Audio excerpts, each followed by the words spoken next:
There's 1,000 videos out there talking about Boogie and his recent shenanigans, particularly the $10,000 crypto scam he just pulled on his own audience. Now, I figured I'm pretty late to the party and I made a lot of drama videos recently, so what's the point covering something that is in character for a lolco such as himself? Then, just when you'd think there is no further low for Boogie to find, he manages to dig the hole even deeper as he's possibly lying about having cancer to excuse running scams on his audience. And the way he's defending himself is making people, myself included, think that he actually is lying. Once you're done watching, tell me what you think in the comment section down below.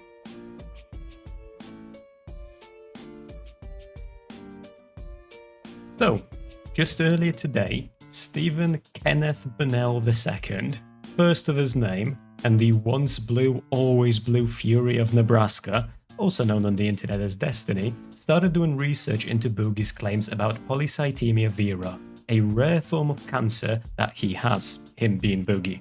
I will link the video where that happens in the description down below. I appreciate that I'm basically hot dropping you into the middle of a pretty big discourse, but the gist of the matter is basically that Boogie made several videos convincing his audience to invest in some new shit crypto coin, and as they did invest, the original owners of the coin sold all of their shares at a premium, making the worth of the coin plummet massively and therefore making Boogie's audience lose their invested money. Now, anyone taking financial advice from Boogie2988 should be put in some kind of a special tax band until they return all of the money that the government spent on their education, as it was clearly fucking wasted, but that's neither here nor there, nor is it the topic of this particular video. As I outline Destiny's conclusions and cover his live fight with Boogie, do keep in mind that he is not a doctor, and I am not a doctor. Do with that information as you will. Long clip incoming. August, please, no copyright no strike arena me, okay? DGGL forever. Be nice, okay, Boogie. yeah, I will go ahead. Okay, so I think that Boogie was told that he has polycythemia, which means he has an elevation of his red blood cells. Now, there is a cancer known as polycythemia vera, which is caused by a mutation in some part of your body that causes an elevation of 3 different levels of things that you'll find. One of those is the red blood cell count. However, when Boogie was talking about the polycythemia, he mentioned a couple things that I thought were interesting. The first was that taking an exogenous hormone, TRT, testosterone, that caused a increase in him developing this condition. So taking testosterone will not cause you to develop a cancer. That doesn't, not for this particular cancer, it won't. It will cause you to develop secondary polycythemia. The second thing that he mentioned was that his doctor ordered a sleep study. That's because one of the things that can cause your body to produce more red blood cells is if you have hypoxemia, which is a lower count of, or a low amount of oxygen in your blood for an extended period of time. And the reason why he ordered that sleep study is probably because Boogie either has pulmonary obstructive something, or he has, as he mentioned, sleep apnea. And sleep apnea, which is a decrease in oxygen overnight, can lead to a decrease in oxygen in your blood, which can lead to an increase in the production of red blood cells. All of the things that Boogie described, both the things that cause this and the treatments for it, are consistent with secondary polycythemia. None of these are consistent with cancer, and the fact that he's saying that they've now ordered a biopsy 2 years after. 2 years after. Let me just finish real quick. Let me finish real quick. Real quick. He's not done. He's not done. Yeah. 2 years ago, you said that you had a cancer diagnosis, but now you've just said now they're doing a biopsy to check for cancer. Confirmation. Is this House MD? Are we treating a blood cancer without actually confirming it yet? For 2 years you've been having a cancer treatment without confirming there's actually cancer there? Because it was in my blood markers, and that's pretty goddamn definitive. You can Google that, Destiny. When you have the hormones, when you have the hormone in the blood that is produced by this cancer, it's pretty goddamn definitive. It doesn't show up for just the shit's sakes of it. If you're confused about the details or the science lingo, don't worry. I think it's fair to say that most of us are. This isn't exactly super easy to follow, particularly if you have little experience with sort of these kinds of things. Now, the thing that works in Boogie's favor here is that we're talking about a medical diagnosis, which means there is a paper trail involved that can be used to demonstrate once and for all that he is not lying. The hypothetical existence of this paper trail is something that Destiny and many others have also picked up on, which led to this happening. Once here, I'll do this. If Boogie can confirm Hold that on. if Boogie can confirm that he has polycythemia vera, Wait. and he actually has like a doctor confirmation of the blood cancer, I'll throw $5,000 towards his medical treatment. I'll make that personal pledge right now.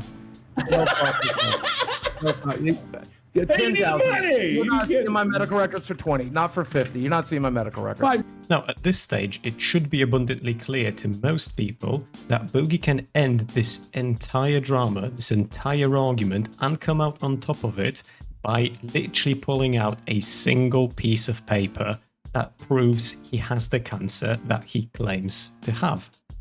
But he won't do it.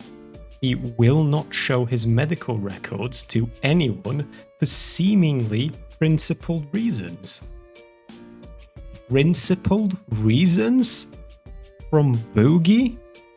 Look, I personally don't know many principled people who run a rug pull crypto scam on their audience or lie about their finances repeatedly to their audience, or lie about stupid shit like their sexual prowess when he keeps paying women money to sleep with him, or threaten suicide again multiple times when people call him out.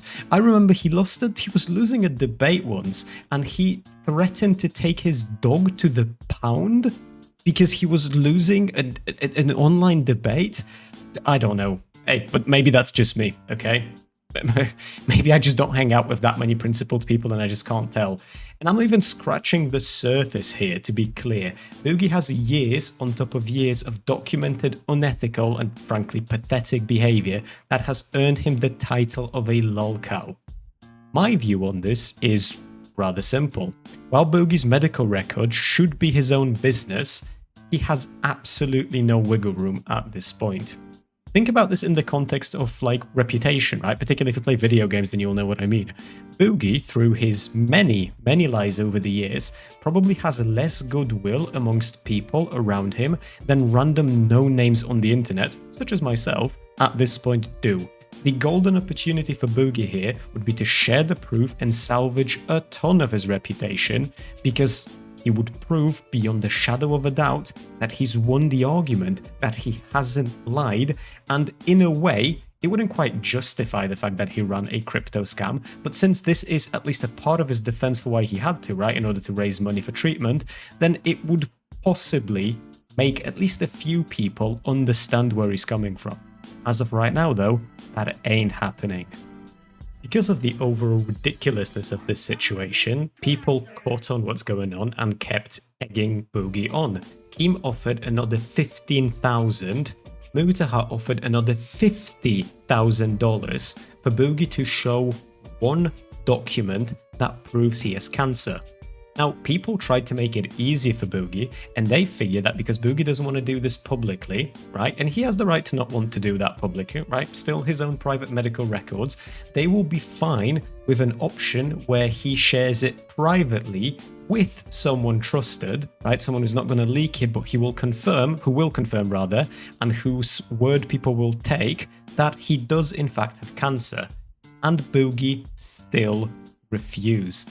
Before the stream was over, the total amount of money Boogie would get was over 7 times more than he got from the crypto scam, and that doesn't include so many content creators that I've seen on places like Twitter also throw money in just to see if Boogie's going to bite. 7 times more than he got from the crypto scam that he, again, ran on his own fucking audience to be able to afford cancer treatment. And now suddenly, he won't take closer to 100 grand to confirm that he indeed has the cancer. I'm sorry, but I don't see how any reasonable person at this point can look at this and actually believe that Boogie's doing this for principled reasons. That Boogie is just, a really stand-up type of guy who will ride or die on this idea of never revealing his medical records. What's closer to reality is that, he's just lying. Now, as I was recording this video, another thing was brought to my attention, which is this post by Nicholas Diorio. We're going to give this a listen together. Is it possible that next time you see your doctor, you just come out and say, do I have cancer? And he says, well, no, it could turn into cancer. Is that possible? I guess that's possible. So I would have a really strong case for malpractice, but I guess that's possible. you're saying that's possible. A person that knows they have cancer would be like, no, that is not possible at all. I have cancer. Well, I'm saying I do have cancer and know it is very unlikely, but I guess it's possible my doctor could be a fucking quack. I guess it's possible he's been lying to me for clout. I guess it's possible that he's been giving me I don't think he's lying to you, Boogie. I don't need. Lying to him for clout? What? The thing that fascinates me about this clip in particular is because, see, it's easy to underplay this because people don't usually associate sort of malice with certain people. Boogie is really manipulative and he's really skilled at it as well. I don't know if it's skilled through practice or if it's just like a fucking integral part of his being at this point. But what he's doing here is employing a strategy. I'm sure this has like a proper name because I think it's like an actual debate strategy and I'm just unaware of the name. But he's basically sort of purposefully misinterpreting the root of the question by acknowledging the minuscule possibility that the doctor has been lying to him all along rather than understanding the question for what it is. And it's a question to whether the doctor has ever outright said Boogie has cancer. I think it's pretty simple to understand what Keemstar's getting at here, but Boogie's playing an angle that lets him pull an, actually everything is possible through the invisible hand of the Lord, when he's really just asked a very fucking straightforward question that should have a straightforward answer, but he won't give it to us. He won't answer straightforward questions, he won't show us the medical document, but he will run a crypto scam on his audience to be able to afford the cancer treatment, but he will refuse like 80 grand at this point, 80 grand guaranteed, right? Because we're just going to exclude the weird Twitter people for a sec. He's going to say no to a guaranteed 80 grand just to provide evidence in private that he does in fact have cancer. The thing is, if you genuinely believe Boogie and you're still watching at this point, I mean, if you're still watching at this point, regardless of who you believe, thank you very much, okay? We're at a minute where most people usually drop off by now, so thank you. But if you actually believe Boogie, can you explain to me in the comments down below why and how that is even possible? It's like, I don't understand how people like this keep having fan bases, because there are people who genuinely love Boogie, right? I'm not just talking about troll channels. I mean, there are people who repeatedly get abused by him, and then they're like back for more. It's, where is your self-respect? Well, you're a narcissist. You are the world. You're obviously round. But, hey, at the end of the day, I know you fucking hate me. I got no bad blood. Come on. I've got no bad blood. Bruh. Oh, wait. Bad blood? I didn't even get it. Wait. Bad blood? He... Freudian slip. I've got no bad blood. As in, I don't have blood cancer. Bro. He admitted it! He admitted it! Sorry about the bursted eardrums there. I'm just playing this one for a laugh, just because it popped up in my timeline and I thought it was funny. A big shout out to Turkey Tom. I do like his videos. I wish he'd stop editing them, like, you know, a 12-year-old. But then again, he gets millions and of millions and views, and I'm playing Minecraft parkour in the background. Maybe I should start editing my videos like a 12-year-old. But whatever, you know, it is what it is. I'm gonna, you know, cry myself to sleep tonight. But hey, all is well that ends well. The scrutiny broke Boogie, and he began deactivating his social media accounts. This right here was his Twitter, and this is his Twitter no more. It says this account doesn't exist. Now, I don't know if he can like undo this or if he's going to have to make a new Twitter. I frankly don't really care. And preceding this, Keem tweeted out that he just got off the phone with Boogie and he's not suicidal and there's no need for a wellness check. He agreed to do a cancer test at some point in the future that will be available to the public. So once that is available, we will probably talk about this topic again. If not in a YouTube video, then definitely on stream. I don't know why this has to be done at some point in the future when he's supposed to have the receipts right now, but hey, I don't know any of these people and I have no fucking idea how they make their own decisions. So whatever the case might be, we're going to call it a day here. If you've watched up until this point and you want to leave a comment down below, we're going to do something new today, okay? We're going to do a secret code. If you type this either like somewhere in the middle or at the end or even at the beginning of your message, these following words, then I will know that you've listened up to this point, and I will take your comment just that little bit more seriously than I would otherwise, because I know that you've listened and that you've watched. Or you've skipped to the conclusion, but you know, look, I don't know. It is what it is, okay? This isn't foolproof. This is just a little fun thing to engage with the audience. And the secret code is gonna be fish eye. So yeah, thank you for watching. I hope you've enjoyed the video. If you did, tell others about it. And if you didn't like it, tell me about it. In the meantime, thank you to all of my supporters, and I will talk to you more very soon. Good night. Bye. Please don't lie about having cancer.